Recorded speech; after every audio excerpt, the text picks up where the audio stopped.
Bizning mavzumizni davom ettiramiz. Ya'ni psoriaz yoki ekzema bo'lgan bemorlarimizga tayyorlash usuli qanday? 4 litr suvga bitta paketchasini hammasini solib olasizda 1 litr 200 gram qolguncha past olovda qaynatasiz. Qaynab bo'lgandan so'ng 1 litrni adini bitta bankaga solib olinglar. 200 gramni agar o'shani marlinga solib olganinglarni bitta siqsanglar 200 gram suv chiqadi. Hamda o'shanga 5 gram mumiyo qo'shib olib, aralashtirib ikkalasini ham xalinada saqlaylik.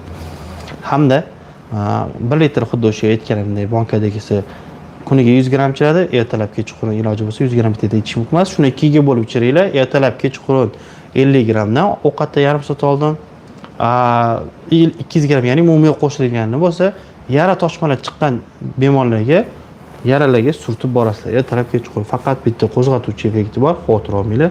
U vaqtinchalik. Hamda baribir ham anaqasi qolib ketadi, shamasi